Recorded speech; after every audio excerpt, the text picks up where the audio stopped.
So welcome again to our Crow's Nest Koala Fest for 2024. I'm Janine Ryan and I'm a Crow's Nest resident and koala lover like no doubt all of you are. I will be your MC today, keeping you updated with all the wonderful activities and speakers who have joined us here today. We're so fortunate they have come from far and wide. It is great to see such a roll-up of people at our community event and no doubt enjoying our local markets as well. Today's event has been brought to you by the Toowoomba Region Koala Habitat Project. They're supporting our Crow's Nest koala lovers, advocates and rescuers. We have an inspiring range of speakers and activities for you all, and a range of fun children's activities continuing all morning. And a range of other visitors who are sharing some of the activities and support groups from the local area and southeast Queensland. Between each speaker and at lunchtime, you'll also have the opportunity to view a range of beautiful artworks from the Crow's Nest Art Group, who are generously donating their net proceeds to support our koala rescue services in our region. You can also see at the back of the tent, we've actually got our colourful entries to our school students competition. So we had 6 local schools involved in this competition. So if you have a child in Kuya, Hayden, Goombungie, Crow's Nest, Geum and Highfield State Schools, have a look, your child's artwork might be up there. And the winners will be announced at 12:30 today, just before lunch.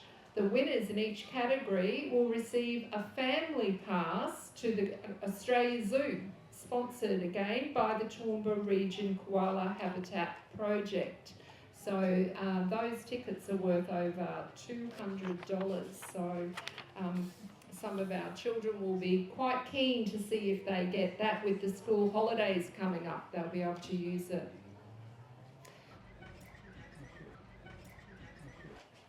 All right, the official part of our program is about to commence. So I'd like to start our fest with a traditional acknowledgement of country. I invite Chris Meibusch, who is from the Toowoomba Region Koala Habitat Project, to the stage to deliver an acknowledgement of country.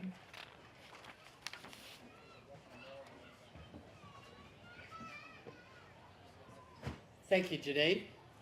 We're meeting here for today's Koala Fest on the lands of the Guyabul, Jarrawa and Western Waka Waka peoples, lands that they've cared for over 60,000 years. The koalas that we see today across these lands have evolved over 25 million years in the eucalypt forest that once covered most of Australia during that period. Different species of koala have evolved and become extinct over this period due to climatic factors affecting available habitat. From our koala work, we can begin to appreciate the hundreds of different species of eucalypt trees that remain in our region, and that only a small number of these species are being used by our koalas as food trees. The continued existence of our beautiful koalas in this region is in no small part due to the care of their habitat by the traditional owners of this land before European settlement. Today we acknowledge and thank the Guyabul, Jarrawa and Western Waka Waka people for their custodial role in ensuring that we still have koala habitat that we protect. May we continue to learn from their example and care for these lands. Thank you.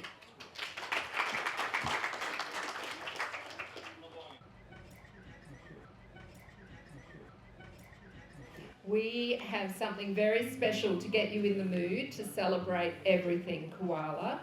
It is my pleasure to welcome a local Hansen resident, Linda Capewell, to entertain us. Please support Linda by joining in when she asks you to sing. I think you'll know this one, and I think our local koalas might know it as well. Thanks, Linda. I appreciate your help. I'm really hoping that some people here know how to do a kookaburra sound. So you do a little practice. So it's partly a kookaburra sound.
Thank you so much, Linda. That was wonderful. What a great way to kick off our festival today. And I'm sure our local koalas might have been swaying along with your inspiring song.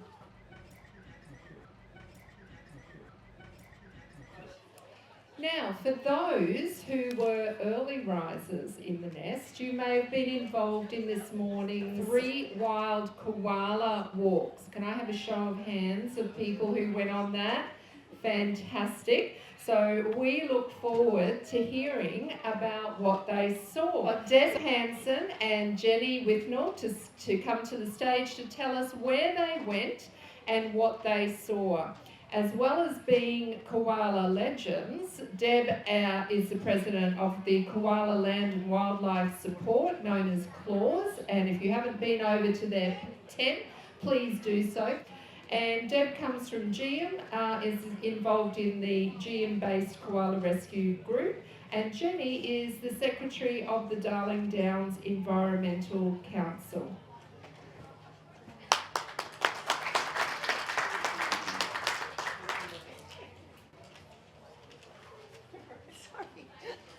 Today I've got a sore foot. We went on the koala walk. So anyway, Deb, you and I have been sort of seeing each other at koala counts over the years and worrying together at meetings about our low numbers and worrying greatly when we see trees get felled, which we know they need. So I guess we've been a bit you're very much in the care spot. Yeah. Like literally finding the koalas and getting them to a safe place and helping to provide leaf. And that's the hard part with looking after koala. Those go to the walk. What did you see, Deb? We saw 2, and I thought it might have been a baby, but my eyes and my camera weren't strong enough, and nor were anyone else's. So what did you see? So Jenny and I, we were lucky enough to walk along what we call the old highway. So if you're local, you probably know where that is, but that's a little bit of a stronghold for koalas that have been pushed out of the areas there. So it's pretty common to see koalas along there. So this morning, the groups that came with us, I can see a few of you in the crowd, they were really lucky enough. We saw 4 up our end of the highway, and 3 of them, which I'm really excited about, were mothers, and they all had babies. So they were either still in pouches or cuddling up to mum in the front. I think there was some cute photos, but I don't think he's got them up there yet. But we had a really successful walk this morning, and I see koalas all the time, and I still get excited every time I see one. But showing other people koalas gives me an even bigger buzz, doesn't it? Like, I just stood back, and they're all going pointing, and Oh, yeah. And I just hope the next generation, you know, can experience that joy for years to come. But yeah, it was great pleasure to take people out and take them walking and tell them a few little things about koalas along Because the we way. had children there, and we had children on backs and children in arms, and they all saw it, they all got it. Yeah. So I had a big camera and we were able to take close-ups, and then for the people that didn't have binoculars or cameras, we were able to zoom right in and show them, and that was a whole new experience again, seeing Bubs tucked in with Mum. So yeah. Great morning. Yeah. Thank you for all those that came along this morning. I had a great morning. And we also, one little girl and I collected scat, and that was pretty exciting because it was fresh scat, and often you don't get fresh scat. Apparently someone said it's good for colds. Thank you so much. Thank you, Jane. Here we got 4 from the Koala Walk this morning. Mark. Kay. Shania. Jackson. And can you tell us a little bit about what happened this morning? This morning we went out to a local koala population. We were lucky enough to see 6 koalas, which is really cool. Some mums and bubs and then the big males, so it was a great morning. It was. And what did you learn about going and looking for koalas? But it's really hard to spot them. And any skills that you learned? What will you do next time? Yeah, I'd say look for different angles, so it's easier to see koalas at different angles in comparison to others. So. And will you do this again? Absolutely. Thank you. Thank you so much, Deb and Jenny, for sharing this morning's activities and reminding us just how lucky we are to have these beautiful creatures at our front door. So if you're a visitor to town, if you're not sure where to find them, you can always get in contact with one of these groups. So make sure you visit their tent to get phone numbers and maps and so on. Okay, our first speaker today will be, or speakers, is the Clewett family, and they come from Geum. They're residents there, and they've developed their 20-acre property over the last 30 plus years, from a bare block to what is now a koala haven. How they did that is the title of their presentation, The Joy of Planting Koala Trees. They are also joined by their daughter Katie, a primary teacher on the Sunshine Coast, who is also spreading her love of koalas and the important message of protecting our national icon. Please welcome Jan, Tim and Katie Clewett. Okay. Good morning. Thank you so much for having me here today with Mum and Dad to share our story of how we have successfully planted in excess of a couple hundred koala trees over the last 15 so years, and have got now a current koala population living in those trees, and koalas that Mum and Dad get to see regularly on a daily basis. I came home yesterday afternoon and we spotted one of the male koalas, Theo, in a tree. He'd returned after we hadn't seen him for a year. And then as we were walking around the property, we also saw Robin. These are the names that Mum and Dad have given the koalas. And so we saw Robin. Also, I spotted Robin yesterday afternoon in one of the trees. She was just having a nice sleep. She's very relaxed because she hangs out there a lot. And then this morning when we did it, I heard Theo growls all night last night, and this morning when we went for another walk, we smelt another koala in the trees down the front. So I'm gonna share part of my story of how we've planted some koala trees in our yard, and then Mum and Dad are also gonna talk from their point of view. So the picture of me is in 1990, so I think I was about 7-8 years old.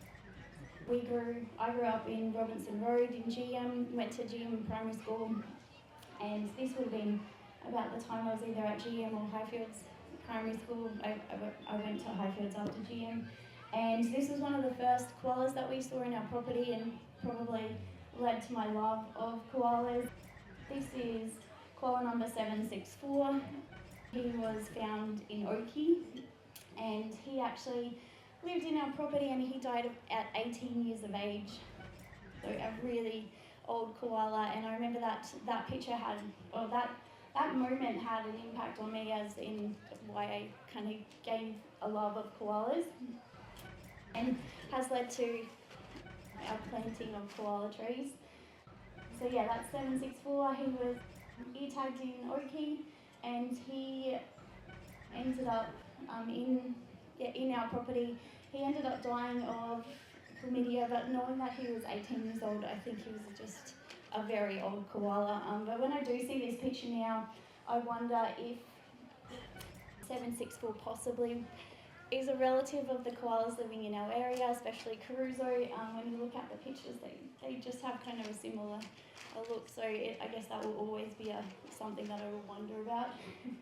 But they seem to, the koalas that we have stay in the same area, so it's very possible he's a generational relation to the koalas that we see every day.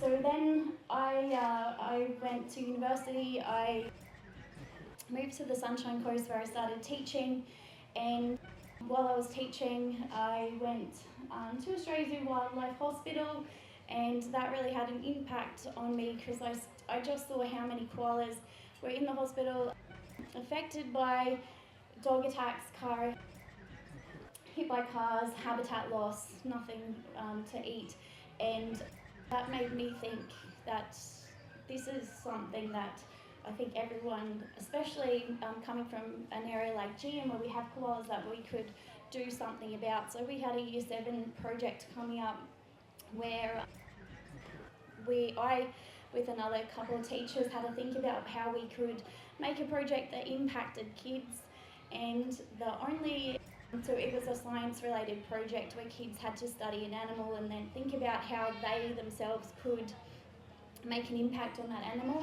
And a lot of times when I'm teaching, I feel like I have to be the role model. So my idea in the September holidays, I think this was 2011, so a good 13 years ago, my idea, and I approached my dad and said I'd like to plant a koala corridor, and I think we planted in that planting 125 trees in the koala in the corridor, and I made a little movie about it just to show my class that this is what I did on the holidays with my 2 hands, with my dad's 2 hands, and we planted 125 really small trees, as you can see.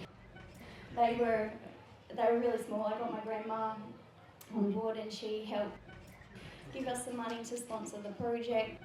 So we spent, I would think, maybe 3 days with Dad and Mum, and we worked, and we planted this section of trees in a corridor that would link up some trees that were already on our property with another set of trees, and just kind of make the property on the western, make a koala corridor on the western side of the property. I remember when I started the project, my dad was like, it's probably maybe not going to save koalas, it might save some kookaburras or some birds, but we have found it successful that now nearly, probably a couple times a week, Mum and Dad see koalas in the trees and have given them names, which Mum will talk about in a moment. And I guess I wasn't sure if this koala project would actually help koalas, and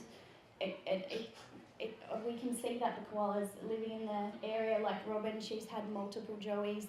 Caruso, he passed away last year at 14 years of age, but he had his favourite trees, and nearly every time you'd go and visit Mum and Dad, Caruso would be sitting in his favourite trees. Robin's a little bit the same at this time. And I guess one of the things that is an unintentional consequence of planting the trees is just to see, we planted these corridors, and now you can actually do a lap nearly the whole property of Mum and Dad's place, and they've just got this beautiful kind of nature walk around the property. There's lots of birds, there's lots of different, we've got Mr. Frill, the lizard, we've got echidnas, we've got goannas.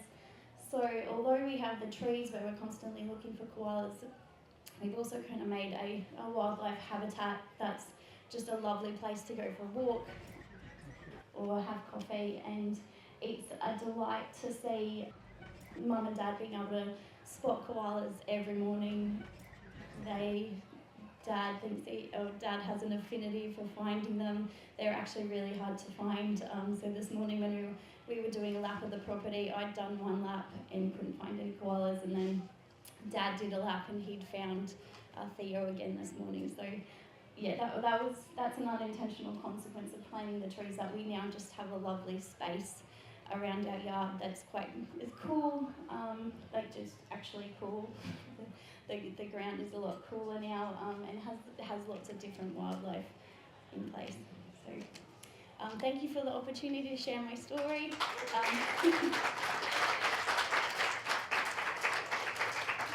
Just before I let Dad take over, we've always done our plantings in September holidays, because we find that that's a really great time to get trees in the ground, hopefully get some water in the spring rain. So if anyone's thinking of planting some trees, it is a really, really good opportunity, and yeah, I don't think there's anything that can really go wrong as long as you water them. Yeah, it could be a definite bright future. So thank you so much, and I'll let my dad take over.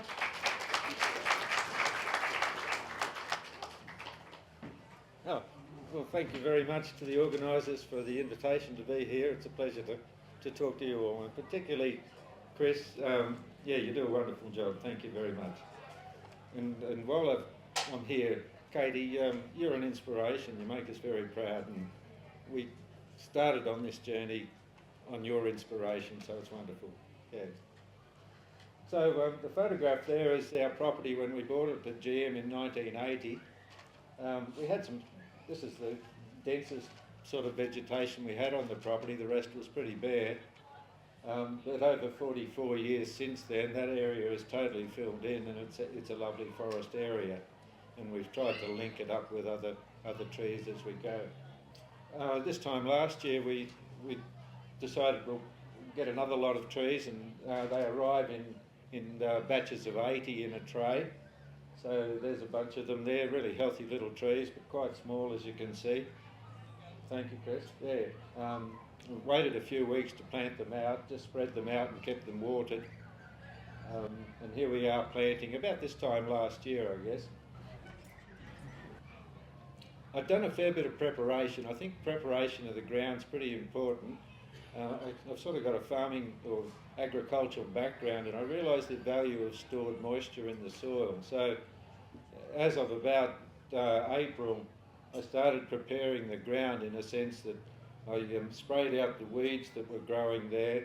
So just to preserve the moisture that was in the soil, heavily mulched it, and by the time September came, it was quite a friable, nice soil that we could easily dig into to plant the trees. But there's Katie and I setting about it.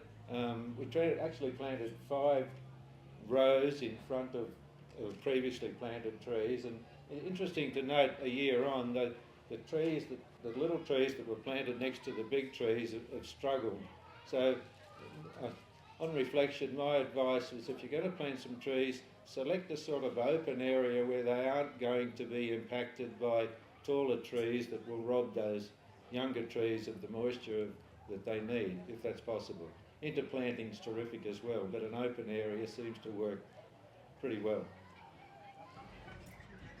Yeah, here we are just last week, I think, and the trees, I hope you can see there, even in the next photograph, Chris, there, me standing next to a Eucalyptus robusta, the swamp mahogany, and there's probably, of the 80 trees, I guess 50 of them are at least maybe 2 metres, some of them up to 3 metres tall. They've really grown quite quickly in that 1 year.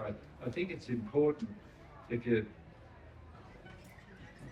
we don't water them terribly much just to get them established, and we did have a good summer rainfall, but the much growth you can get out of the tree in its first year, I think it's important. There's another group there where got them frosted during the winter 2 years in a row, and I'll come to that shortly. There's another group here of propinqua trees that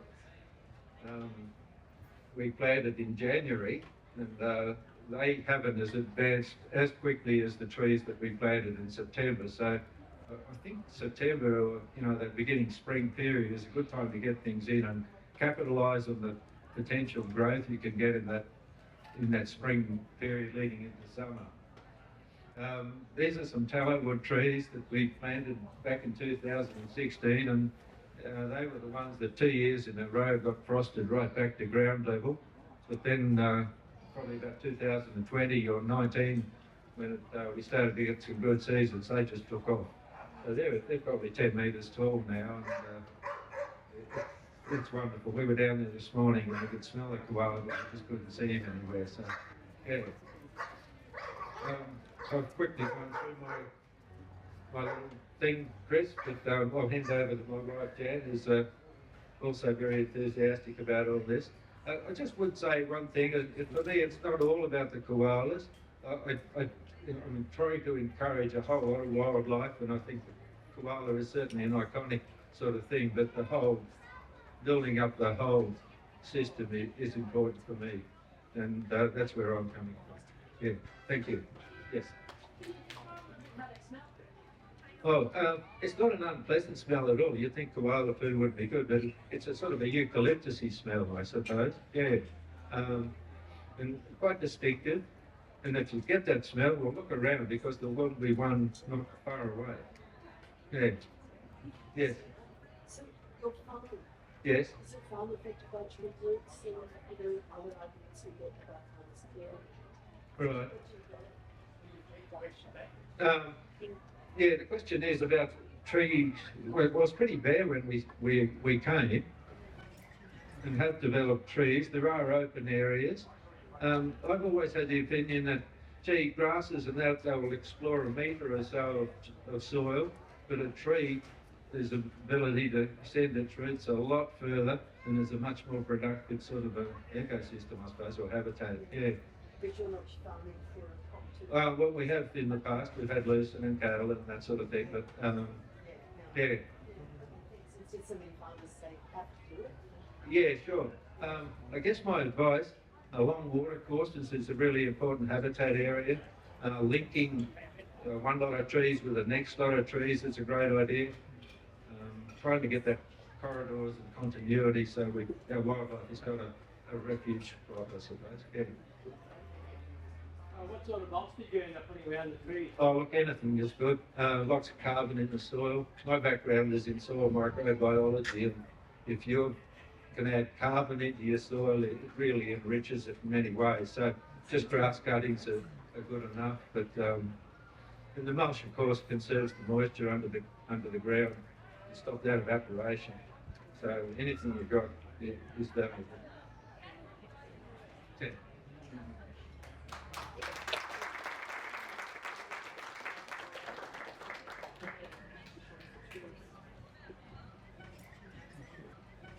Thanks, Chris, for inviting us. It's a pleasure to talk to everybody. My part in this little family affair is I play camera, and I love photography, and I love koalas. So the two go hand in hand. And when you've got koalas, you can spend a lot of your day just looking at koalas and taking pictures, and that tends to be what I do. The benefit of doing that is that we know how many koalas are actually passing through our property on a daily and a weekly basis. Tim and I retired in 2020, so every morning we walk around the property with our two dogs, two Labradors.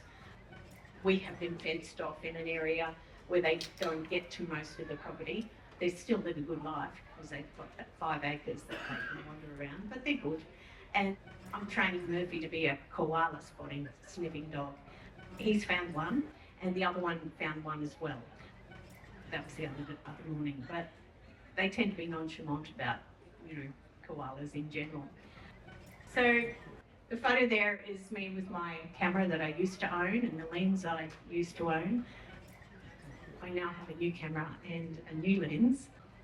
but it allows me to really get some great photos. Zoom in to a koala high in the tree, so I can actually see close-ups of what the koala looks like, and you can identify your koalas a lot by their nose markings, and so I am able to actually see the koalas close up, and then I'll get a zoom in on their nose and I'll actually name the nose, and that helps me be able to, if I take another photo, be able to spot that it was Theo in the tree yesterday, and Theo was in the tree last year 12 months ago, and he's a male and he likes to get around at this time of year looking for friends, preferably female friends. And last night he kept Katie awake pretty much all night with his snorting sound that sounded like a pig. She wasn't that happy because she didn't get a lot of sleep, but it was nice to know that Theo was still around looking for friends. To wake up in the morning, walk out your door and find a koala in the tree makes our day. Tim and I will continue to look for a koala until we see one, and it's so disappointing if we don't see one. So seeing your own koalas, but they're not our koalas, sorry. We're caretakers of our land for our koalas, and seeing them just makes us so happy. And the bit of work that we put in, which hasn't been a lot of work, it's really paid off. And it's not like we've planted massive forests. We've just planted corridors that connect to other corridors. Now, last year, for 12 months, this is our block of land. For a year, I would take a picture of koala, and not all got put on iNaturalist. I would upload them to iNaturalist, and you can see the little markers around our property where the koalas, where the photos came from. In iNaturalist, I also put the name of the tree that the koalas were feeding from and the name of the koala. And that allowed me to really get a feel for who actually was a resident koala and who actually was passing through. There you can see the GM school, so our place sort of connects up with that there. And you can see those corridors that pass through the GM school, and they pass along the GM Creek. So we have tried to link up our dry gullies, which are form part of the GM Creek when it's really rainy, and we've planted our gum trees along there, so they link up. And it's been really cool because Vicky, our neighbour who lives next to us, she is actually a teacher's aide at GM school, and she is really keen about koalas, and she's got the children at GM very keen to take photos of their koalas and compare them, and just keep watch on them. So she sends a picture to me, and I'll put it on iNaturalist and just make a record. To me, it was so important because our family has done this much work to get our property looking so lovely.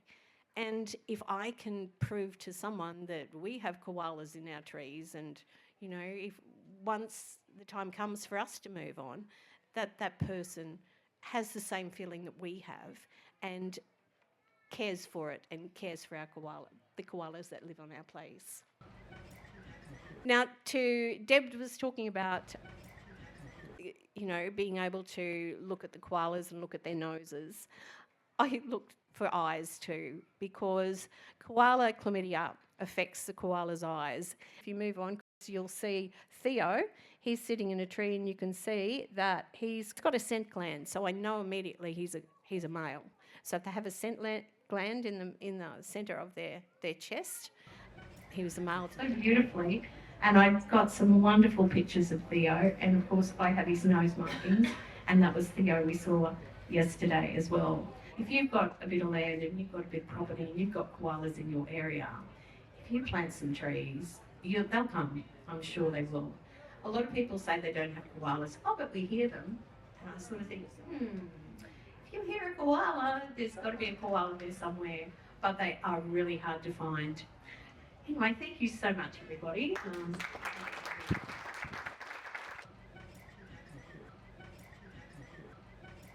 Marcus works alongside the group's drone team as a dog handler with his detection dog, Billy G, who is just beautiful. And she's been sitting in the audience so quietly. Please give a warm crow's nest welcome to Marcus. Hi everyone, so I'm Marcus. I'm an ecologist with the Detection Dogs for Conservation, the DDC. So we're part of Sunshine Coast University in Sleepy Downs. Just going to do a brief overview of our organisation, some of the dogs that we work with. We've got Jean, for example, down the front here. And then I'm just going to jump into some of the innovations that we've come up with over the last 10 years that have become standard practice for a lot of our field work and lab work. So, Roman Krzyzewski there in that first picture. So she started this organisation with Sunshine Coast University 9 years ago. Back in 2018 we started utilising rescue dogs to sniff out koala scats. So we've got 7 dogs there. So 2 of those dogs are retired. So Maya and Baxter, they were our first dogs that we had. They were presence-absence dogs. So they could find koala scats of any age as long as there was a scent on those scats. In between them is Austin, our current presence-absence dog. It's about 6.5 years age. And alongside them is Bear, who's probably our most famous dog. If you've ever seen that documentary, it's on Foxtel, about the work he did after the 2019-2020 bushfires, finding koalas and rescuing them. And there's Billie Jean next to him, so that's Billie Jean down the front here. She's our fresh scat detection dog. She finds scats that are less than a week old, unlike the others who find all age scats. And as we retire our dogs at certain ages, we've got 2 dogs in training. So we've got Loki there with a mischievous look on his face. So he's another presence-absence dog, and Summer is actually Billie Jean's replacement. Unfortunately, she'll be retiring this year. So that's our dogs. We've got about 20 people working in our organisation across different areas, fieldwork, dog handlers, drone operators, lab technicians, project managers, report writing, all that sort of work. And since we started, we've done close to 5,000 dog surveys, and these are generally spread across the east coast of Australia, obviously, because that's where koalas are, and predominantly in southeast Queensland and northern New South Wales. Some a bit further north and south, but they're the areas that we predominantly work in. Back in 2020, we started utilising drones and thermal imagery at night to track koalas, and we've done close to 1,000 drone surveys to date. And in total, our main focus is to collect koala scats and what we can do with them in terms of genetics, and check on koala health and connectivity and things like that. So all of these surveys, it's all about finding koala scats, and we found close to 5,000 koala scats to date. Okay, so I'm just going to run through what we would call 4 innovations that DDC's come up with over time. So on average, koalas can produce up to 100 scats a day. So there's heaps of scats out in the environment that they're producing. The only issue is, depending on where that koala is, if it's in a tree with thick vegetation underneath, there's lots of leaf matter in that particular area, they can be very hard to find because they're only, on average, 1 to 2 centimetres in length. And because of their colour, they do blend into the environment really well. So Roman came up with the idea of utilising dogs, training dogs to find koala scats, and then taking them into areas where we expect there to be koalas to be able to sniff out those scats. So there's our dogs again. Basically, how do we get these dogs to find these scats? Our dogs, they're all rescue dogs, and whilst they're always hungry, food isn't what drives them. They're all interested in a ball. So their reward for finding koala scats is for us to throw them a ball repeatedly. And they'll keep bringing that ball back to you all day until you put the ball away. They have incredible drive, predominantly coolies and collie dogs. So they've all got that working dog high energy. So they're great for the environments we take them in. Obviously it's very hot in northern New South Wales and Queensland. So with that drive they can work with us throughout the day in some quite intense conditions. As I mentioned, we've got Austin, Maya and Baxter. They're our presence-absent dogs, also habitat detection dogs. So they've been trained to find koalas of all, scats of all ages. So as long as there is some scent on a scat, they should be able to sniff it out for us. So we predominantly use them when we're going into an area and we don't know if there's any koalas there. So we'll deploy the dogs. They'll find scats for us, and that gives us an indication that koalas are present in this area. And then we might look at doing a thermal drone survey or something like that so that we can find koalas. Yes? How long do they retain the scat smell? So it varies a lot on the environment that the koala is in. If it's a very wet environment, so basically for our interest, we're really looking at the outside layer of that scat. That's what we use when we do genetic analysis for DNA. So if it's a very wet environment, that outside layer gets stripped, and then along with it the smell. So it can vary. Sometimes they'll last in the environment for a year or two. So yeah, we can go into some areas where there might have been a koala that's left a year ago. We'll still find those scats. So Roman published a paper in Nature Journal back in 2015 when she was looking at using dogs with this method. It was found that dogs were 20 times quicker than humans conducting the same type of searches, and 150% more accurate. So when a human would go into a test area, they would say there's no koala scats when they were looking around, whereas a dog wouldn't bring the dogs in, they would actually find those scats. So the human was actually declaring an area as no koalas, and the dog would then find evidence of it. So for us, they're a lifesaver. They make our work so much easier, and just enable us to, all our focus is koala conservation. So, and at the end of the day, that's what we're really focused on. So they're just, since we've had them back since 2018, they've changed our organisation a lot. So as I mentioned, back in 2020, one of our PhD students started utilising drone surveys at night. Depending on what the work is that we've got, we'll determine a 100-hectare survey site that we want to go into with a drone based on koala data information and mapping data from the government in terms of is it core koala habitat.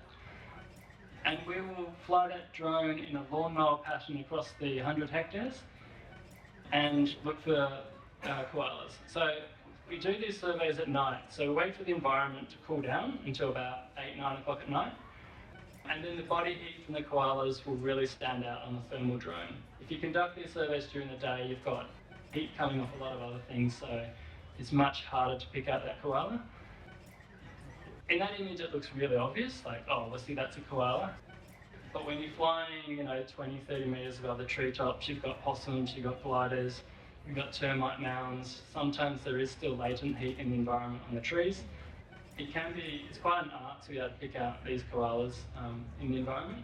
So, but generally, we'll do these surveys between 9 and 3 o'clock at night, and that's enough time to cover about 100 hectares. This methodology is extremely accurate, and what we do with these drone surveys is the next morning we'll go in with Billie Jean and we'll go to all those drone detections and we'll look for scats at each of those drone detections. And that also gives us confirmation that there was a koala in that tree if there is any uncertainty due to that 80% sensitivity rate. So if we find fresh koala scats under that tree where the drone said it was, we know, yes, that was a koala in the tree last night.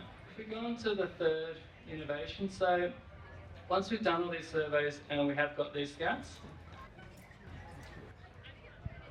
so as I mentioned, we use Billie Jean for these surveys. She finds scats up to a week old. So she'll go in, there might be all age scats under a tree because a koala's been utilising, or multiple koalas have been utilising that tree for 6 months. She'll actually be able to pick out the freshest scats for us and indicate on them.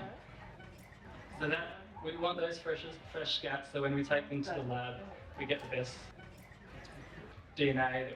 Okay, so these are all the things that we look for in the lab. So as I mentioned, is it a male or is it a female, that koala? Is there any inbreeding in a particular population? One key thing we're really looking at is connectivity. So at the moment, we're doing a lot of work in the Sunshine Coast looking at different sites spread across the council region and the connectivity between those sites. So we're doing about 20, 30 drone surveys across those sites, collect scats from more, and then we look at whether koalas are moving between those areas. Is there an impedance to those koalas moving? Is there an opportunity to improve that connectivity so koalas can move from one area to another and breed with different koalas? One big thing, especially in southeast Queensland, is chlamydia, as we've already been talking about today. So that is something we can also tell from koala scats, whether that koala is showing signs of having chlamydia. Other things we're currently working on are stress. So we're looking at the hormones that we get from these scats and comparing against wild populations and those in captivity and seeing if there's a difference in stress levels. And we can also tell from the scats nutritional value of the leaves that that koala is eating. So whether it's got a good diet, the leaves it's eating are really poor, and that will also affect its health. With the diet, we can also tell the tree species as well that that particular koala is eating. So that can give us an indication if we are going into a particular area and we're looking at replanting it, we can see what trees those koalas are currently eating and what they like to eat, and then plant those particular species. Okay, so basically, well, come up with all these innovations, and now we're basically using all of these as standard practice. So, as I mentioned, we use the dogs for the presence-absence of the koalas. One thing I haven't mentioned is the use of acoustics. So over the last few years, we've started deploying acoustic recorders. So these little devices that you strap to a tree where you expect there to be koalas, particularly over the breeding season when males are bellowing. And we can pick up from those recorders if a koala is bellowing in that area. And that just gives us an indication, yes, it only works for males, obviously, whether there are males in that particular area. And then we can obviously do further work in that particular area for koalas. So, and we utilise the drone to determine the density of koalas in a particular area. So we do a 100-hectare range. If we find 5 koalas, then we know we've got a density of 0.05 koalas in that particular area. And we use that to compare lots of populations. If there's a high density, obviously that's a really healthy population. We can look at why that population is healthy and what we can do to help that population connect with other areas. And yeah, as I mentioned, then we look at chlamydia and health of those koalas, and that's where gene comes in, and a non-invasive molecular analysis. So basically, we're trying to build up a data set across a large range across southeast Queensland and northern New South Wales. We work with lots of different partners, government, private, community groups. And yeah, we really are, as I mentioned, chlamydia is such a big thing in this area. So it is something we're really interested in seeing which populations are healthy, which aren't, why that is, and what we can do to help these koalas out. We recently did some work around the Jimna Range area. We found populations of up to 40 koalas in 100 hectares, and that's usually if we find 3 or 4 koalas a night in 100 hectares, we're happy. So to find those numbers is really important information, and it gives us a chance to go back there and conduct further surveys around that area and just see why those areas are so healthy. The last innovation is something we've had running for a few years now, but really trying to get this up and running, and it provides the community an opportunity to also be really involved in finding koalas. So in Redlands, near Brisbane, we monitor a population around there, and we've had them collared for a number of years. Obviously that's a really suburban area, and there's a lot of dog attacks, koalas falling in pools, chlamydia in those particular areas. So it's a population we've been monitoring for a number of years now, and it's just trying to help that population out and see if a koala can live in a suburban environment. So obviously to track these koalas, we have to put collars on them that transmit their location. However, every time that battery dies, you have to capture that koala, which is under a lot of stress. And those koala batteries don't last for a long period of time. So what we really want to do is have like a little tag that you can put in a koala and sends out a signal, and you can just track that koala As well as that, the tag is solar powered, so every time we get some sunlight on it, it's recharging. And obviously koalas, a lot of the time they spend the time high up in the tree, so they are getting a lot of that sunlight. And then because of the Bluetooth functionality of this device, you can connect it to an app on your phone. So if you're within range of that koala and you have that app, it will tell you, this is Toby, his life story, and you can go into that app and you can record, I saw Toby here, looks like Toby's sick, it should be captured and then taken to a wildlife carer. And it just sort of gives that, because obviously we can't be everywhere, it just allows people in the community to actually get more involved in koalas and turn it into a bit of a game as well. We know also how popular Pokemon was a few years ago, people going out there with their phones trying to find them all. This just gives people who live in the area an opportunity to go out and find their favourite koalas and check on them regularly. People finding koalas, if they've got the app and they get a notification, yes, you walk past Toby, it's 50 metres over there. It provides people the opportunity to look for disease. We are currently looking at implementing base stations, so they'll be placed in particular spots, so when a koala goes within the vicinity of that base station, it tells us exactly where that koala is and where they're moving about. That information can then be used, particularly in a suburban environment, to let people, there's a koala, it's near a busy road, we need to slow down that particular area, and put signs up saying, you know, the koala's in the area. And allows us, in council in particular, to give information to people who are, particularly because dog attacks are such a big thing with koalas, bring your dog inside, look out for this koala, report if you see this koala. That's just a sample of what the actual app looks like. So as you can see, there's a little bio for that koala. So, and every koala will have a different profile that we're currently tracking. And then, yeah, as I mentioned, it just provides another connection for the community to those koalas. So it gives them, I'm not saying not everyone cares about koalas, but it gives them actual a reason to care. These are our local koalas. These are the ones we want to look out for. And yeah, it just provides that connection for people. And then obviously it gives them a chance to report those koala sightings, check for signs of disease, and change their behaviours. So as I mentioned, not driving so fast on a particular road or bringing the dogs in. The more people who are out there looking for koalas and recording all this data, obviously that's a big thing, being able to record this data easily. Yeah, and everyone's got a phone now, so it makes sense. So yeah, this is something I'm really excited about, and hopefully we can roll this out in more communities as time goes by. But then you would need those base stations as well, which, yeah, obviously it's a juggle between like trying to get the cost down so that it is something you can use this out. And obviously, yeah, it just saves so much time for us having to, every time, we don't have to drive out and monitor a population.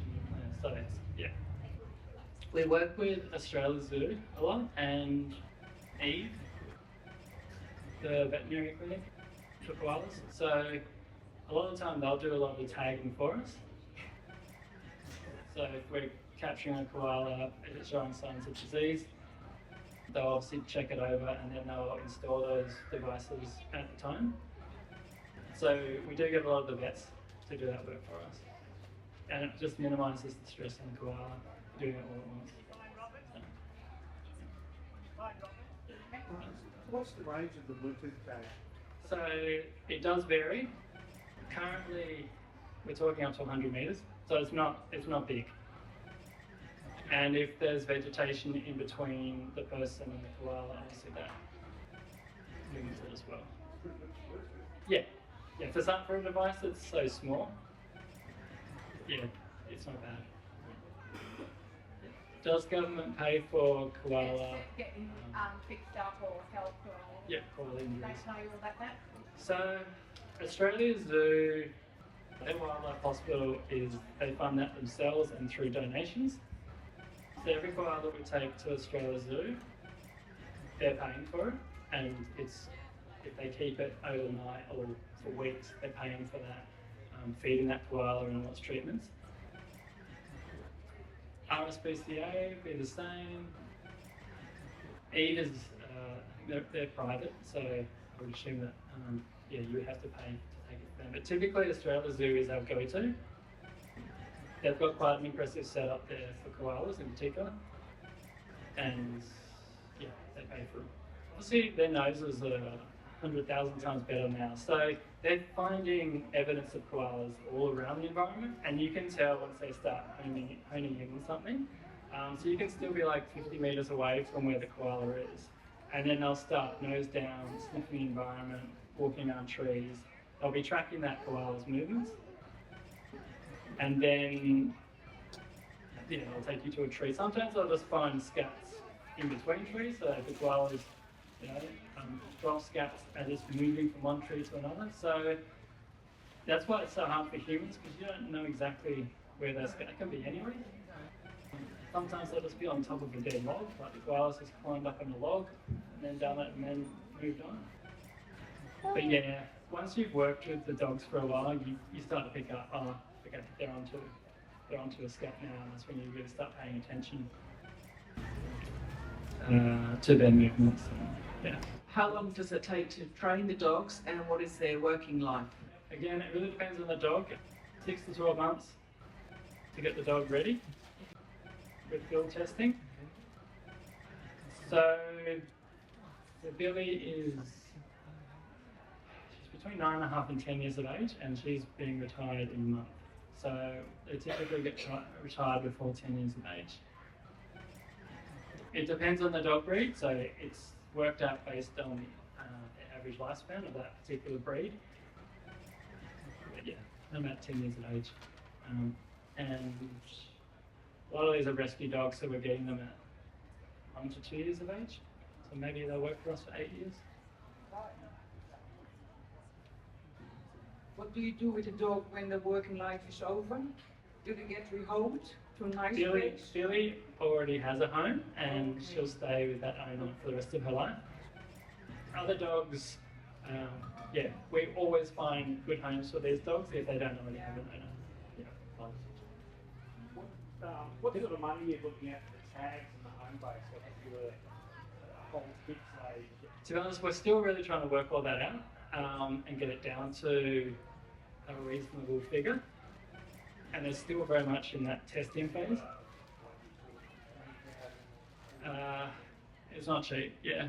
You'd be talking those sort of numbers. And it really would depend on how big that population is, how far that population can move, how many base stations do you need to pick up enough of their movement to be able to know where that particular koala has moved.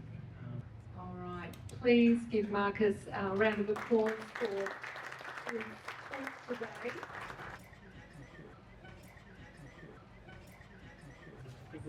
Right, one of the most exciting parts of this project has been to go out into the schools and particularly at the lower primary school, and engage the younger members of our community.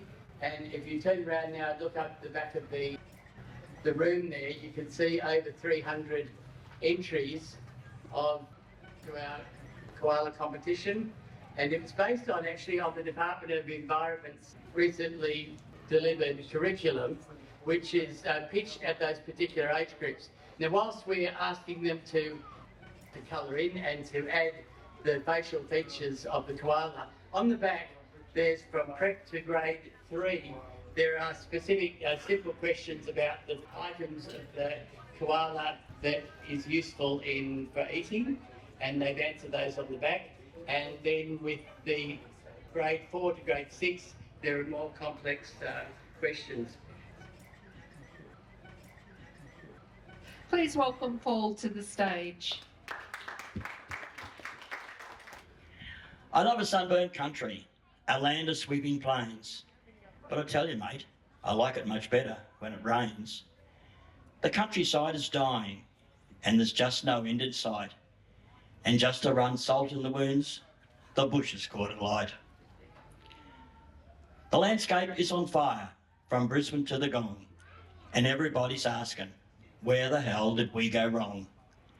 But we can get through this one if we help each other out. Taking care of your neighbour That's what it's all about. The rain is going to fall again. The good times will return.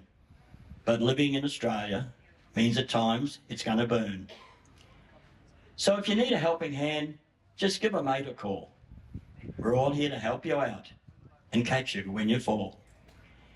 The RFS, the SES, the fireys and police all put their lives on the line to help to keep the peace. So hats off to all these heroes, and we thank you for what you do. And we hope when this is over that we can all make it up to you. Thank you. We just call it the koala. He's such a cuddly little guy. To lose him, we'd regret. And though he's on the threatened list, he's not endangered yet.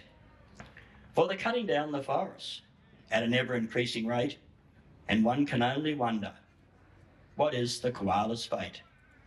So let us hope that the powers to be on logging shut the gate to save our trees and wildlife before it's too darn late. She shades her eyes against the sun and quietly prays for rain. The cattle standing by the trough need water once again. Her hands are rough from feeding stock. Her back is sore from bending. She'll not complain until it rains. These chores are never ending. Her garden now reduced to dusk, with scarce a blade of grass. With heavy hands she'll stand and watch the rain clouds as they pass. She'll battle on, for well she knows the rain will surely pour. Once more the farm will turn to green, the way it was before. She'll see the stock once more content and watch the waving wheat. She'll stand upon the lush green grass, a carpet beneath her feet. For her, there's no rush of city streets. She chose this way of life. She loves this land. She loves her man. She is a farmer's wife. Thank you.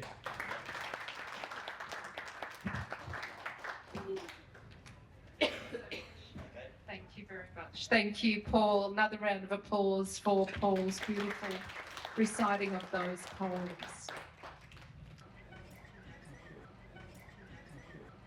It's Professor Peter Timms, who is from the University of the Sunshine Coast. Peter is a world-renowned professor of microbiology and an expert on chlamydia, a bacterial disease threatening to wipe out our iconic marsupial across large parts of our country. He is here today, though, with a positive piece of news to tell us about the progress towards the development of a chlamydia vaccine for wild koalas in our region. Please welcome Peter.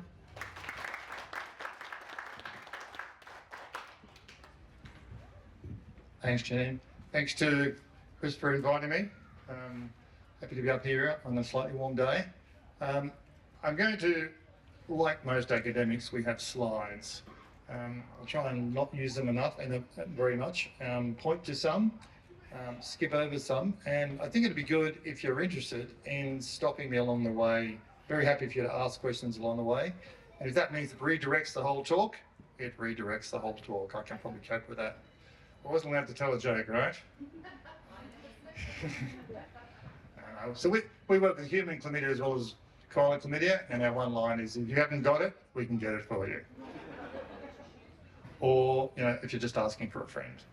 So, like all of my talks, I'm just, you know, there's a group of people back in the lab or back in the field or back wherever, and I'm just here taking the glory and they're doing all the work. So, pretty obvious question, but I'm just going to go through a couple of points about why you would develop a vaccine for chlamydia. And I'm sure you know some of it, but perhaps I can just reinforce what we think and so on. So I always like to start one of these talks off by openly acknowledging that there are major threats to chlamydia, and disease is not the number one. Clearly habitat is the number one. Without the tree, nothing else matters. And there are plenty of others, but I'm going to focus on chlamydial disease and where it fits in that whole thing. Just a reminder that it's a disease, so I'm going to talk a little bit about infection versus disease. So now that you've had experienced COVID, you know the difference between infection and disease. And so Disease in koalas, both males and females. More disease in females, of course, less obvious in males. And of course, it's the reproductive tract disease. I've got some slides coming up later with ocular disease, we've heard a little bit about earlier on. But of course, it's female disease. And most of you know, apart from it causing blockages and affecting reproduction, the cysts that sometimes get produced are large and they're painful. So some people that sort of suggest that chlamydial disease is a natural thing for koalas and they should be left to get over it themselves, I think don't appreciate what it's doing to them. And ocular disease, in all the screening we do, and we do lots of laboratory testing, reproductive tract disease is about 99% of disease, and ocular disease usually occurs at the same time in those animals when there's reproductive tract disease. Yes.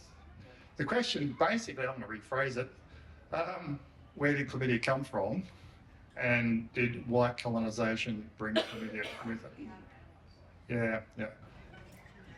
I'll give you a 2-minute answer now. We've done lots of research in this space trying to answer exactly that question about whether koalas had chlamydia all the time, or whether whites and other animals, particularly sheep and cattle and types of animals, might have brought chlamydia with them. So the bottom line is there are very, very similar chlamydias in sheep and cattle, and you could see how that might have happened. But all the research to date more suggests that koalas have had their types of chlamydia for a long period of time. Why are koalas showing more chlamydial disease now, or less disease? I think it's more disease. And how does stress play into that? And are they evolving, I'm going to extend your question, are they evolving to overcome it, or are they evolving to succumb to it? That would be the biggest question of all. Stress is an interesting thing. There is short-term stress and long-term stress. You could stress an animal while catching it, that's not the issue. The longer-term stress over years, where there might be habitat or they're being asked to live close to roads, would be seen as long-term stress, which would change things like cortisone levels, and that's likely to affect their immune response, and that's likely to have an increasing effect on disease. So, having said that, there's still plenty of chlamydial disease out there in populations where we're not directly stressing them. So I think that's not the answer. Is there more disease today than there was yesterday? I think the answer is yes to that. Or at least when we look for the disease in koalas, do we see more of it than we saw yesterday? And I think the answer is yes. Do we see populations or areas of koalas where there's more disease and less disease? From the pictures I saw today, there's not as much disease here as there is in some areas not far from here. So there's different factors affecting it. Is that okay for now? It's all good. So I'd like to just go through these numbers because people are asking, there's a whole heap of questions we can't answer. How many koalas are there? How many have got disease or whatever? This is just some numbers from Australia Zoo Wildlife Hospital. And Mark just mentioned we work well with a lot of Australia Zoo Wildlife Hospital for all different sorts of reasons. On average, if there's 1,000 sick or injured koalas in 2022, more than half of those die. And I know you people are bringing some of your koalas or some of the koalas from this area end up there. So only about half of them survive. Of those animals that come in, about 40% of them have disease. 40%. That's not a small number, that's a large number. And Australia Zoo have the best facilities in the world. They're state-of-the-art facilities. You know, they get machines from hospitals, so that's still working, so they've got everything. And the best they can do is only about 27% of the animals that are released from chlamydial disease. So they're 70-odd% are not making it. That's a lot. And those numbers are for both males and females. Female disease is just physically harder to treat because it's internalised. 12%. 88% of females with chlamydial disease don't make it. Now, I know people don't want to hear that, but it just tells you how bad it is. Okay, I'm just going to give you not too much science. You people don't like science. I love it. So we have antibiotics for chlamydia. The antibiotics we have for chlamydia work. If you've got a friend that has chlamydia, they get treated and it works. Why doesn't it work in koalas? 2 reasons. Koalas eat eucalyptus leaves. Eucalyptus leaves, some of you have eaten them, have you? You tasted them? They're not that great, but they're full of toxins. So that's all those flavour components in the leaves are toxins. So the koalas have evolved probably over a long period of time, 100,000 years, to produce enzymes in their own liver to break down those toxins in the eucalyptus leaves. And if you think about it, of course they've had to do that. They wouldn't have survived otherwise. When we give them antibiotics, they just see the antibiotics as toxins as well, and they break them down. So in humans, you would give some people with chlamydia 1 dose on 1 day.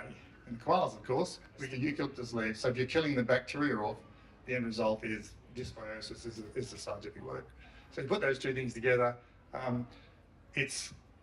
that's why we have a major problem with antibiotics. Always like to mention that vaccination is one solution, and I do need to mention the middle. Now, we are here and we are going to help save the koalas, but you know who's going to save the koalas? My granddaughter, the next generation. So all the young people here, yeah, but things like the colouring competition and so on in the back is pretty important. Very briefly, not too much science. We've been working on the vaccine for a while. I think it's going pretty well. I'm going to tell you that today. The vaccine's trying to do different things. I'll just tell you very briefly. If you've got an animal that's no disease, no infection, and you give it a vaccine and try and stop it getting infections, almost impossible to do. Koalas, COVID, the whole lot. An animal that's got an infection, but not yet diseased, give it a vaccine and try and stop it getting disease. That's what we're all on about. That's what our results are. That's what matters, okay? Finally, animals that have disease, can you give them a vaccine and turn that disease around? I'm going to show you one little story here today that says, looks like maybe you can, but it might be easier at the eyes than it is at the genital tract. There's not many vaccines on the planet that treat disease. The COVID vaccine is not given to people with disease. It's given to people before they get disease. Okay. Each of these trials costs at least $200, if not $5,000. These trials that we do in wild koalas cost a lot of money. I'm not trying to get money out of you, but each trial takes a long time to do. Okay. This particular one, we're trying to reduce the infection level, with the logic here being if we reduce the infection, we'll reduce the chance of transmission. We can't prove that we're going to reduce the chance of transmission, but nevertheless, the results in the previous vaccination trials sort of suggest we can. The other one here, I'll just do this one very quickly. Again, different vaccination trial. This is the number of chlamydia, nearly 6,000 of them, 6,000 copies. 29% of the animals had chlamydia. In the vaccinated group, 5%. So hopefully you agree, 29% down to 5 is not too bad. And even the ones that had chlamydia, their level of chlamydia has gone down about 20 times. So even though they had chlamydia, their level is much lower. So hopefully, well, no, we are sure that under the right conditions with the right vaccines and so on, we can achieve that sort of thing. So we did this one in koalas that had eye disease, but no reproductive tract disease. Pretty hard to get those because we didn't give them antibiotics, okay? And so we waited for koalas that had mild eye disease and basically no antibiotics. Could you vaccinate them and turn that disease down rather than up? Because otherwise it would go up. We gave them a scoring system because we're scientists, we like to do that. Next one. I won't give them all, I'll just give you one example. So this is actually their disease score. These are 2 eyes. So in this particular koala, it only had disease in 1 eye. You've all seen that before, no doubt. So this is the disease over a week by week period. You notice it gets worse for a couple of weeks. It's a vaccine. It takes a while to work. But then hopefully I can convince you that after that's the case, it's come all the way down here and the other eye was needed. So in 6 of those 7 animals, we were able to turn the disease around. And the vet at Australia Zoo at the time did not think this would work because it's sort of a bit tough thing to make happen. So the next slide is the same koala, the best one, at the beginning of the trial with a bunged up eye and at the end of the trial. I know it looks a little different, but believe me, it's the same koala taken by an iPhone. When you see this, you're supposed to go, oh, okay, you ready for that? Now, I don't know if you can see it actually, but nevertheless, this is what it looks like on the left, and if you can see it or not, I'm not sure, completely cleared up eyes on the right. There you go. So it shows you that in some conditions at least, vaccination can work therapeutically, as you can treat diseased animals. These are not severely diseased, and if you go to the severe disease end, it's a pretty tough ask for any vaccine to do it. It's a bit like if you've got serious end-stage cancer, getting a cancer vaccine is not likely to work at that end. Anyway, I'm going to talk to you about a couple more things. We've been doing rollout trials at 3 wildlife hospitals, 4 actually. And those trials, the biggest one being at Australia's Wildlife Hospital, they are, or have been, using all animals that come through the wildlife hospital. Half of them get the vaccine and half of them don't. They all go out, and then we wait for about the 10% of koalas that unfortunately come back to the hospital, because that's what happens, 10, 15%. And we look in that percentage to see if there's less koalas in the vaccinated group than in the not. And the answer is, in the first year of analysis, it looks like that's definitely the case. We're in the second one now. So we're doing that at Australia's Wildlife Hospital, RSPCA Hospital, at Withnall, and also up on the Sunshine Coast. And we started doing a trial down at Lismore, the Friends of the Koala. Some of you might be aware of the Friends of the Koala do just about as many treatments as Australia's Wildlife Hospital does, with a fraction of the money for what it's worth. So they do a great job. So that's all progressing, and my attitude there is it is a scientific trial, but it's also doing some good to the actual koalas in the trial. I'm just going to, so the next one is, so the big question is, you know, how can you show this works better? You're telling us how good it is, who will believe this? So we've been vaccinating out some of the animals in the Moreton Bay region, and John Hanger's Endeavour Vet Group have been vaccinating them over a period of time, and literally there's been hundreds of koalas vaccinated and hundreds not. So we just did an analysis of this. So there's 800 koalas in this. 632 were not vaccinated and 206 were vaccinated. I don't know whether you know how big a task that is. That is monumental in doing this sort of study. The next nearest study would be 20 animals. That's the region. So we asked the key questions here. Does vaccination reduce disease? And does vaccination reduce death from disease? So the real end things, right? I'm not even going to try and answer the question that says, does it reduce infection levels? I'm just at the disease end. Okay, we can go next slide, don't worry. But the only point that here is, we asked ourselves, how good does a vaccine need to be useful? And the answer is you can't make a vaccine that is 100% working. You all know that, right? Vaccines aren't that good. And the numbers we've done using modelling studies, that's what lots of these people do, suggest that as long as a vaccine, depending on which population, is at least 50 to 60 or more % effective, that'll work across a population. So that's sort of what we're aiming for. And fortunately, I'm going to tell you in a minute that we've been able to achieve that. So it's not 100%. I'm not here to tell you it saves every single koala, because there's too many variations. Okay. Those numbers, all of that, and this one says it reduces it down to 3%. So we looked at some of the animals that weren't protected, and sadly for half the people in this room, it tended to be the older koalas that possibly weren't as well protected as young koalas. It's nothing new there, right? All vaccines in older people as well, by and large, don't work as well. Your flu vaccine is a different version of it if you're over 70. Yep, we get a 65%. This one here is actual signs of disease. So this here is, these 2 lines up here are survival curves. One on the yellow on the bottom, it's heading towards 50%. This is if the animals are not vaccinated. And the blue one at the top is across the whole age group of koalas, is if they are vaccinated. If you're getting cancer treatment, these are the sort of things you see, you would love that result there. That tells you that the drug in cancer, or the vaccine here, has a big effect across the age. So we're pretty happy that the vaccine seems to be doing all the things it does. How are we going to take the vaccine to all the koalas that need it? So we've started sending out text messages and none of them are answering. Because you know what happens in human sexually transmitted disease these days? You're not meant to say no to that. You get sent a text message, you get your results sent, you're meant to come back into the clinic. It's all very confidential, right? Because in human chlamydia, it's actually a reportable disease. So our approach is this. We see this whole thing as a stepwise approach.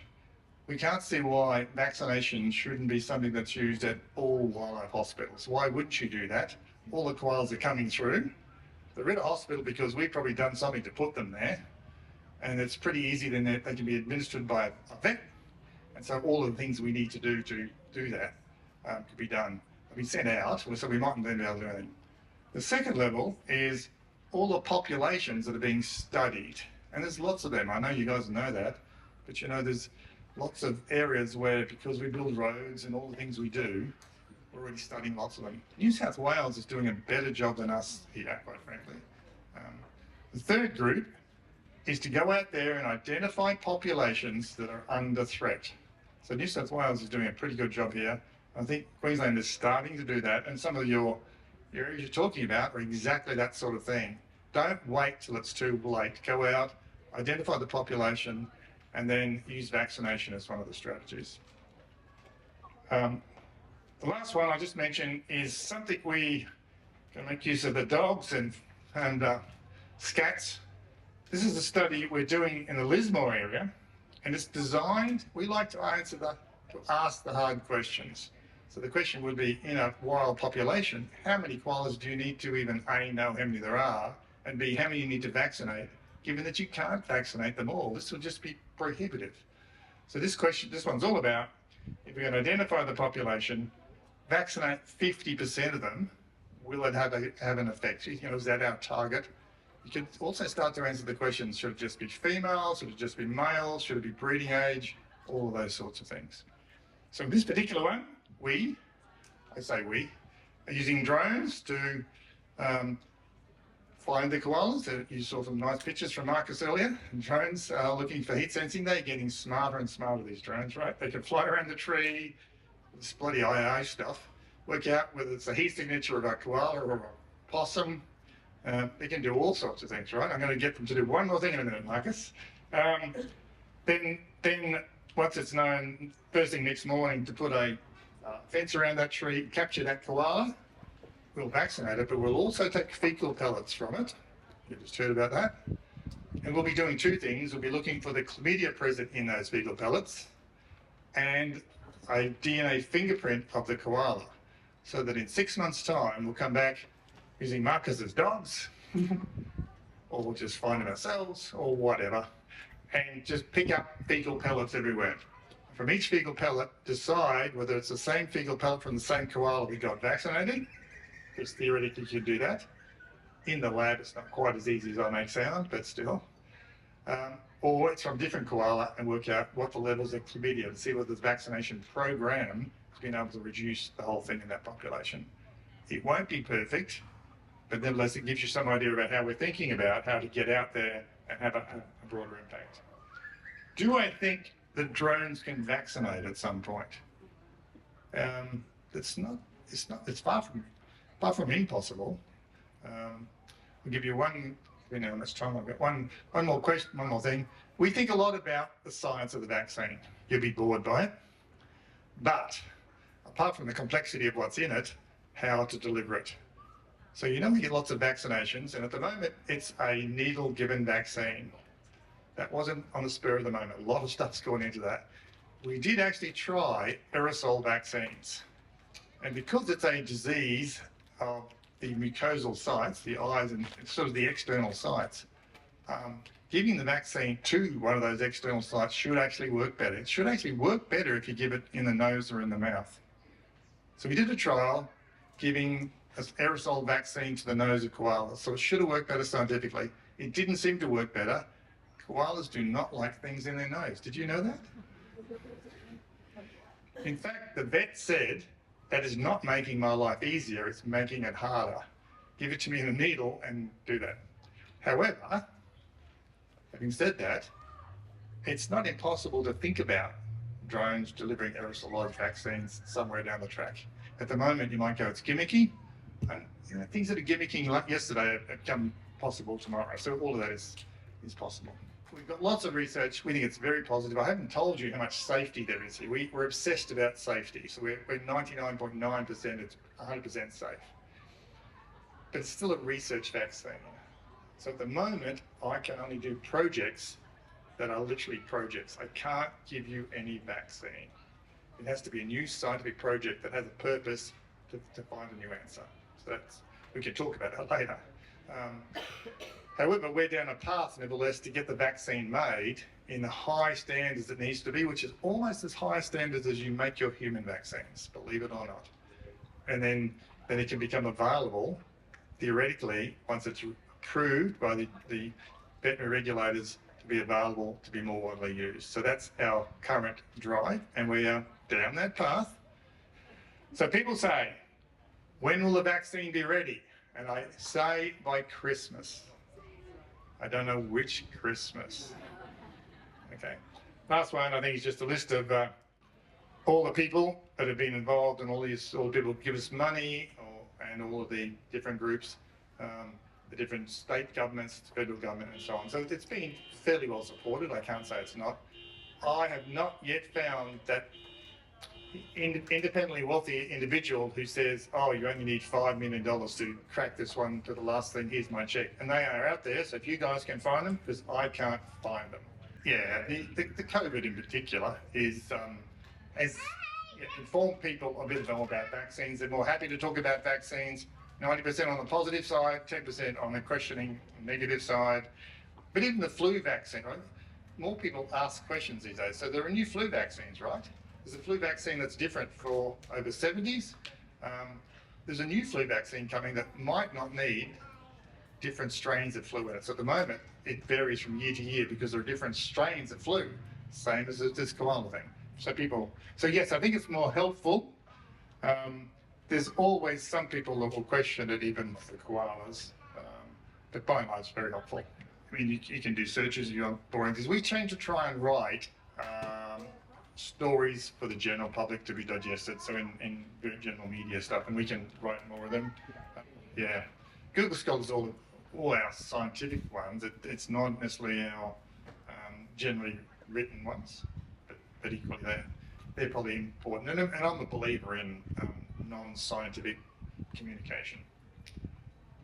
Yeah, in one of the media releases recently, when you announced the success of this vaccine, it was mentioned that there may be a benefit in having a booster shot down the track. Can you talk about that a little bit? Yeah, we give a lot of thought to boosters.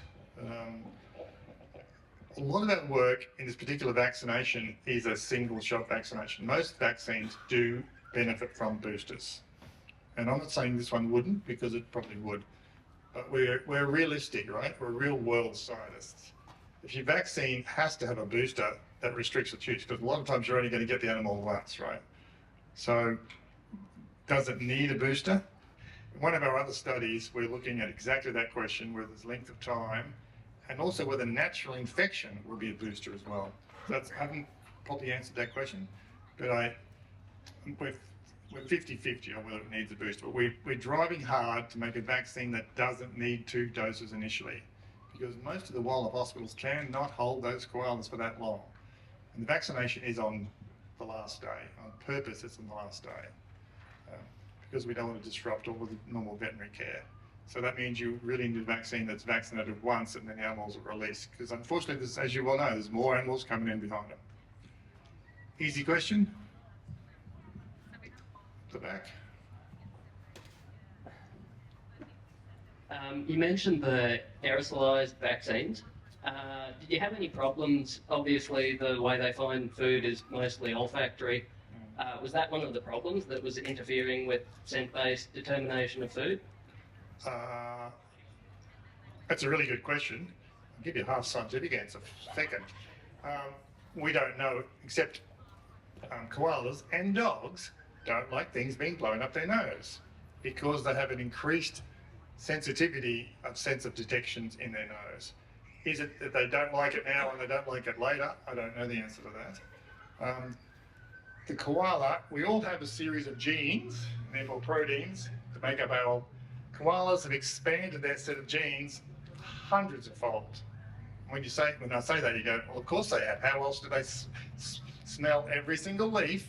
This part of the tree, that part of the tree, all of that sort of stuff. So because they got those extra sensory things, I think that just directly caused the problem. I don't think it was so much that destroyed their senses and then they couldn't decide later on.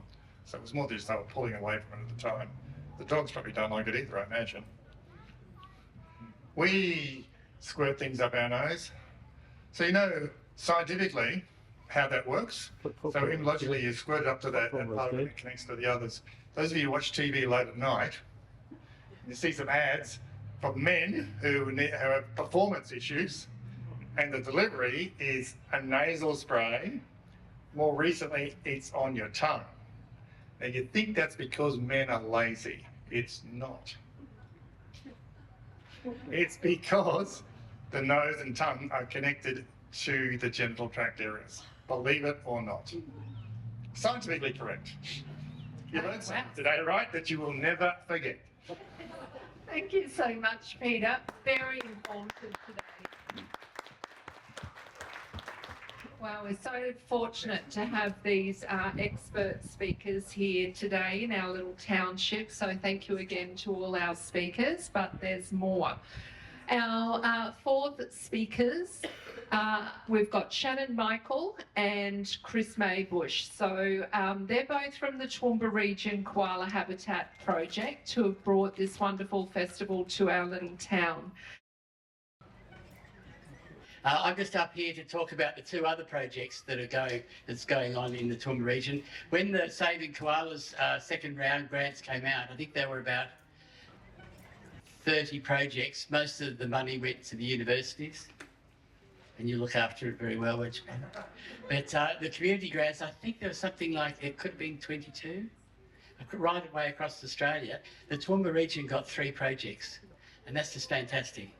The two other projects, Shannon's going to talk about our project, but these two projects, Landcare Millmerran is down the southwest of our region, and Rebecca Kirby down there is the Landcare officer, a funded position there, and she has a grant and she's rolling out plantings and doing a whole range of habitat work in terms of clearing fence lines, everything to protect species there, because the major risk for koalas down there is bushfires, obviously, so they want to make sure that they're protected there.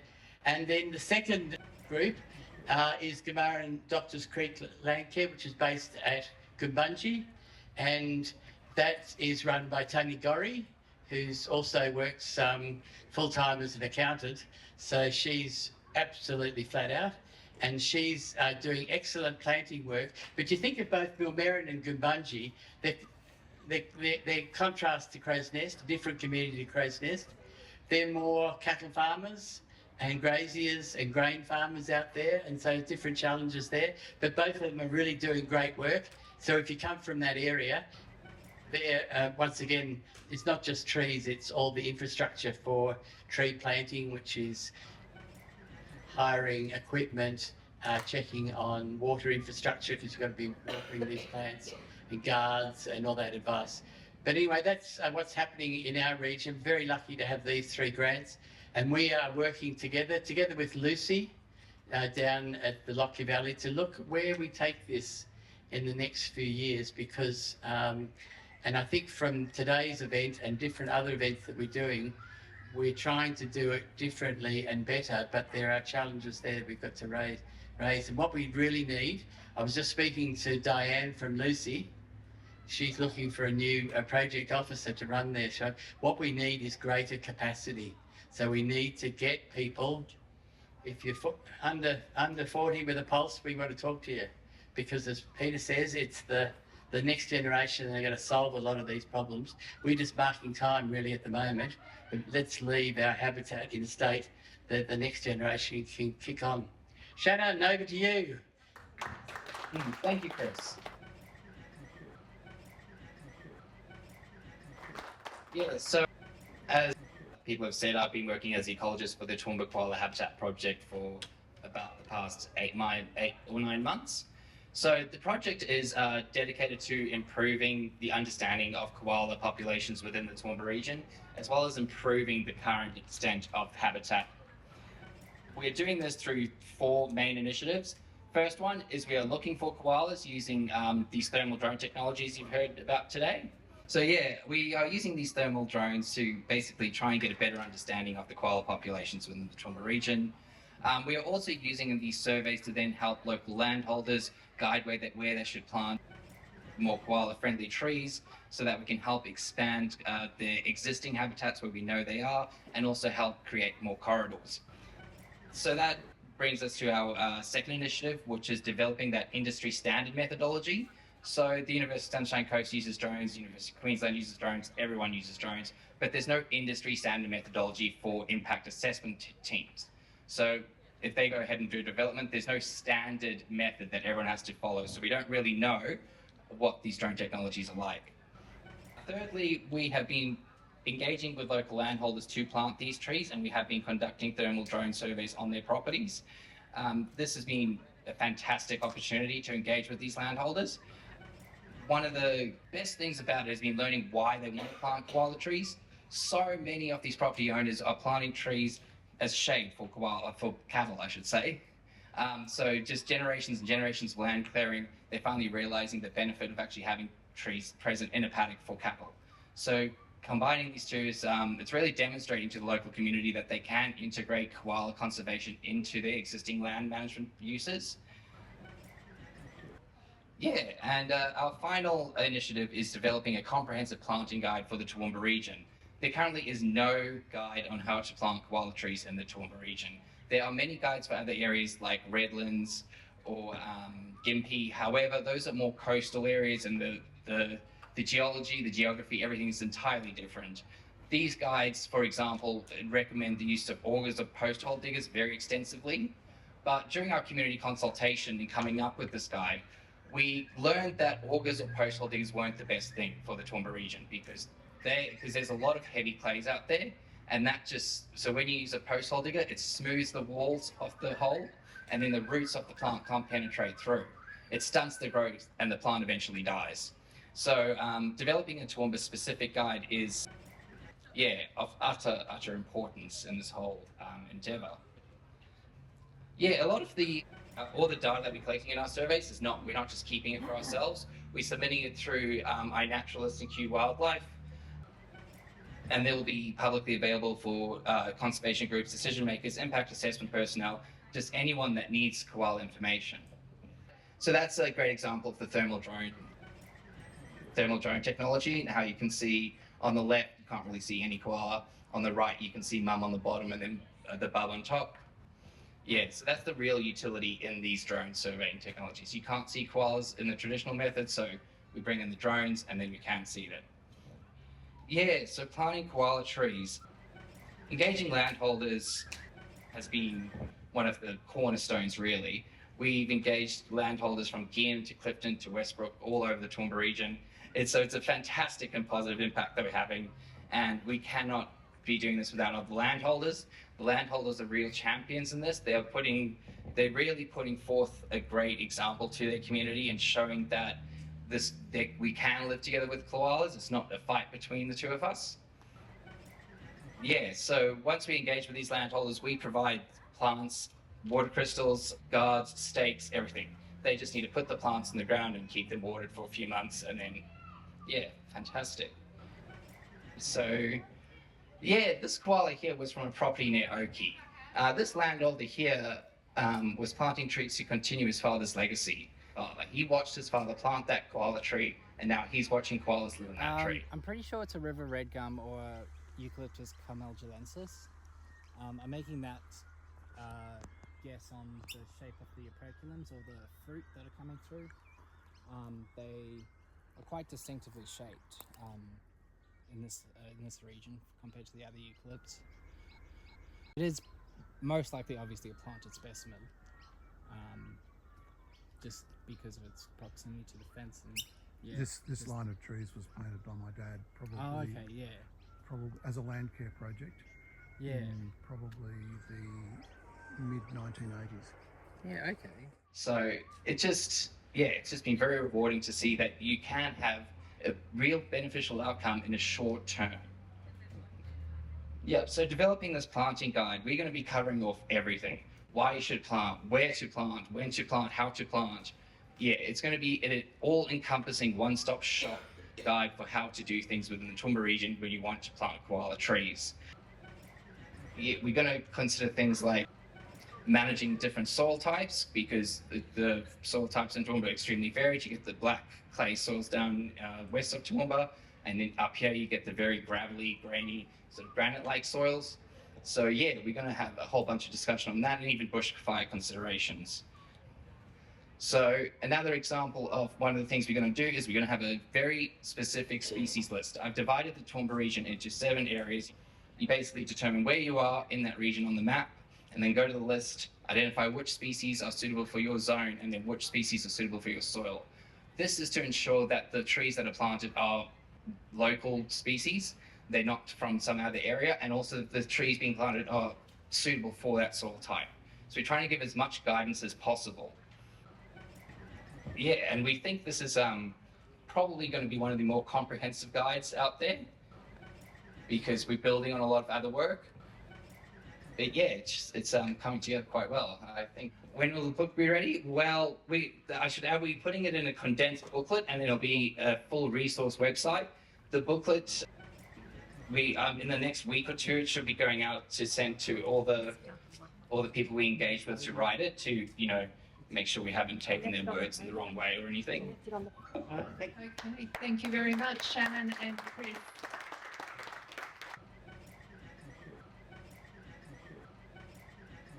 Okay, I'd like to invite Linda Barnes from the Queensland Koala Crusaders up to the podium. And Linda is the president of Queensland Koala Crusaders and a good friend to Crow's Nest Koalas. Linda will speak on koala advocacy and what you can do to spread the word about koala protection across our community. Please welcome Linda. Thank you. Because my grandson loves to share things, I'm going to hand this off to my partner David, because my grandson shared his bad cold with me yesterday.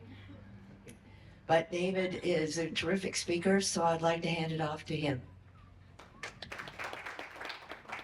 Thank you, Linda. We at Queensland Koala Crusaders have been involved in lots of projects over many years, but one of the things near and dear to our hearts is advocacy, and advocating for koalas, and our theme is as a voice for the koala. So I wanted to take a few minutes to think about and share some ideas on what advocacy means. And to me, there's 2 sorts of advocacy. The first is the sort of institutional advocacy that we do, and that involves us engaging with governments and industry and educational institutions and communities and activities such as this afternoon. And thanks, Chris, for inviting us here. It's wonderful to be involved. The other sort of advocacy is what we as individuals can do for the koala, individual families, in our everyday lives, and what we can do. So I wanted to share some ideas on empowering change through actions that we can take to help koalas. This is a quote from Jane Goodall, and I assume everybody knows who Jane Goodall is. The folk from the Jane Goodall group are over here, wonderful organisation, and she is just an incredible inspiration for wildlife conservation right around the world. And what she said was, what you do makes a difference, and you have to decide what kind of difference you want to make. And that's really poignant for us in thinking about how we can make decisions in our lives to affect the welfare of koalas. And we all live in koala habitat to some degree or other. Even those of us who live in the city are probably living in a place that used to be koala habitat once. So when we think about how we live, there's a few things that we can do. The first and most important thing, I think, is thinking about how we drive and slow down. A very large percentage of koala entries into the wildlife hospitals is from road trauma, being hit by vehicles. If you see a koala on the side of the road, or if you unfortunately manage to hit one, please stop and render aid to that koala by making sure it can't get away, if you've got a box or a shopping basket or a blanket or something to restrain it, and call a wildlife rescue group. 1300 animal is the RSPCA number, and they will direct you to local wildlife rescue organisations, and they're scattered around all over the place, and they do a fantastic job. And you've got an amazing, there she is there, an amazing couple of rescuers here in the Crow's Nest area that if you don't know their contact details, grab them, because they do fantastic work up here. Because those little koalas that get hit need help, and the sooner we can get help to them, the better. The second thing is manage our pets. We love our dogs, we've all got dogs, and dogs are great, but dogs also are responsible for a lot of injury to koala.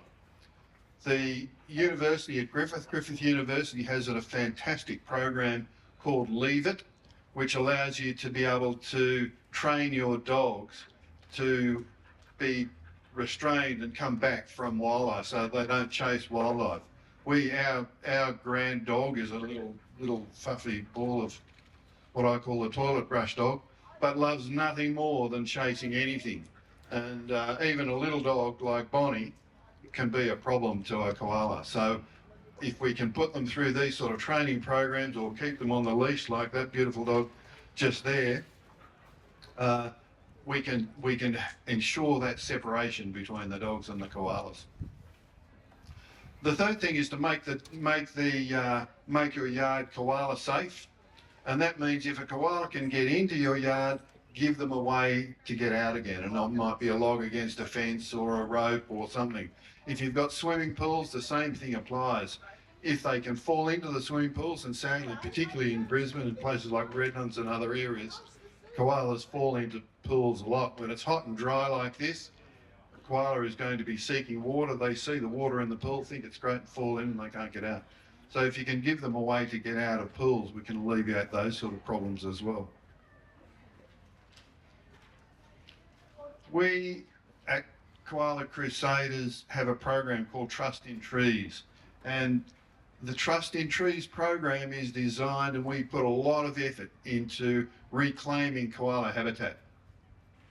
And so we engage particularly with private landholders, because you may not know, but 76% of the land in the southeast Queensland koala habitat area is either privately owned or privately managed. So we've got all this wonderful space that's public land, national parks and others, but most of the land in the koala habitat area is privately owned or managed. So if we can inspire people to plant on their own land, whether it be the backyard or a acreage block or larger scale farms, and we heard before the difference that the new generation of farmers coming through are starting to see in planting shade trees for their livestock. I've been involved in livestock all my life. So it's now becoming recognised, the benefits of shade. And if we can incorporate koala trees to provide that shade, then we have a win-win situation. So planting trees for us is a big deal. From an advocacy point of view, if you can plant a tree, or you can inspire your friends to plant a tree, or be involved in groups who are planting trees, join organisations like us and some of these other amazing organisations around here who are planting trees, every tree we get in the ground is one more tree that a koala has to either live in or feed upon.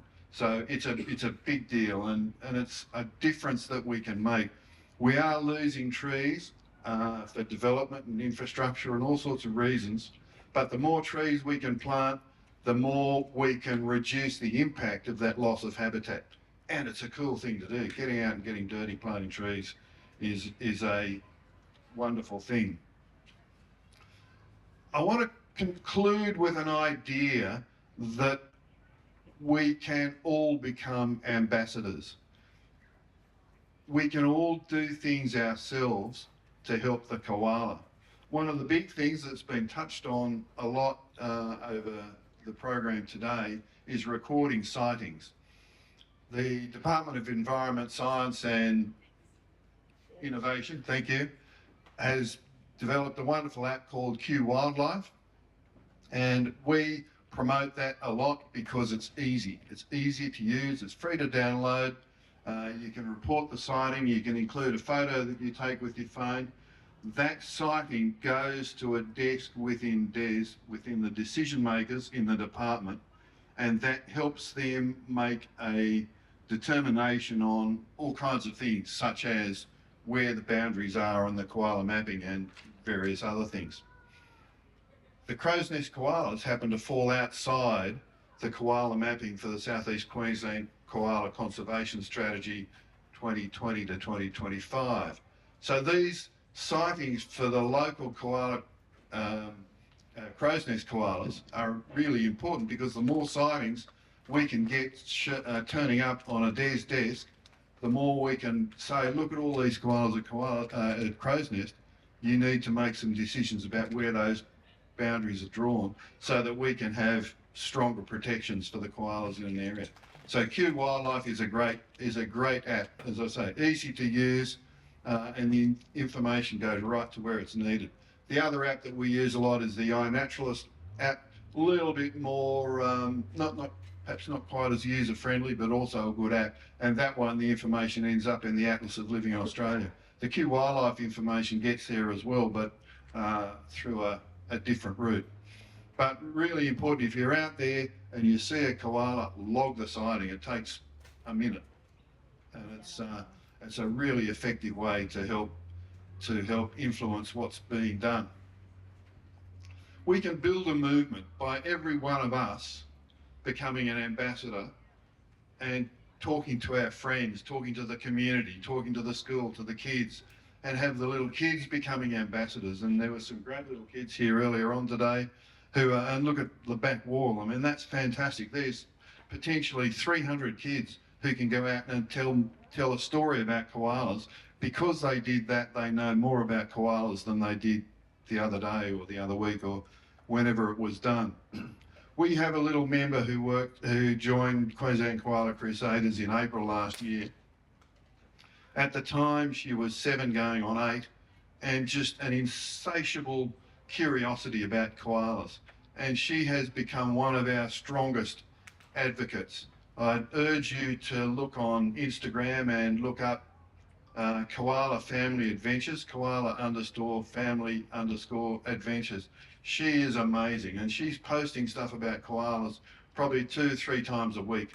And the impact that little girl, who's now going on 9, is having is amazing. And what it says to me is that we can all become ambassadors. Even the little kids can become ambassadors. In this day and age of social media and access to disseminating information, everybody can do it.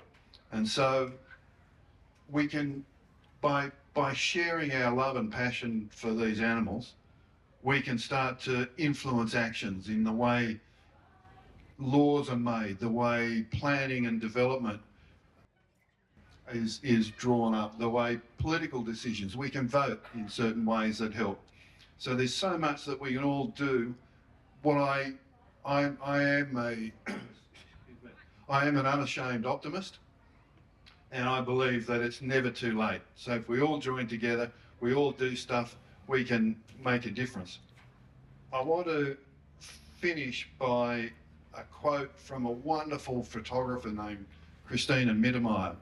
And she said, "The secret to holding on to hope is to share it with others." So we're here because we care. Share that hope, share that passion with others, and we'll make a difference. Thank you. Thank you so much, David, and Belinda for coming along today.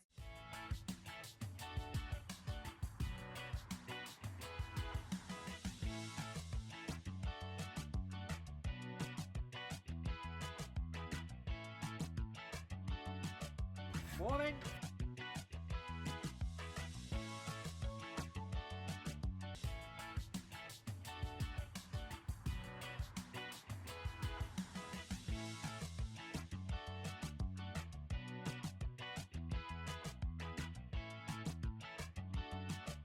Morning.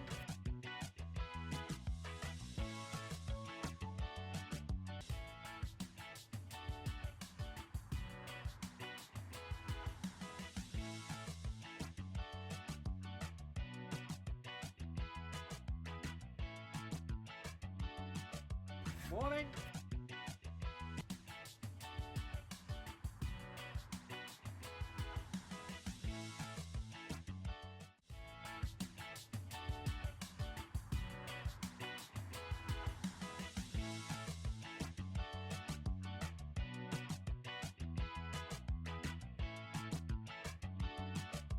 Morning.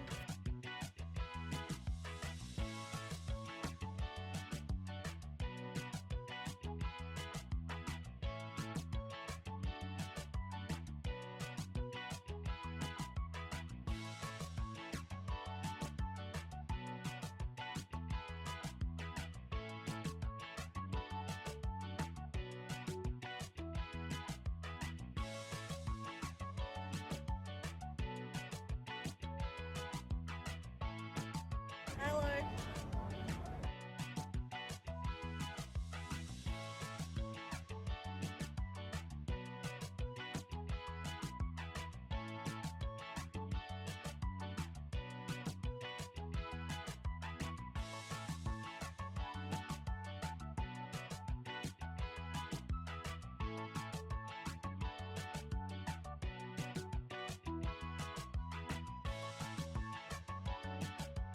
Looking forward to seeing you at Crow's Nest Koala Fest.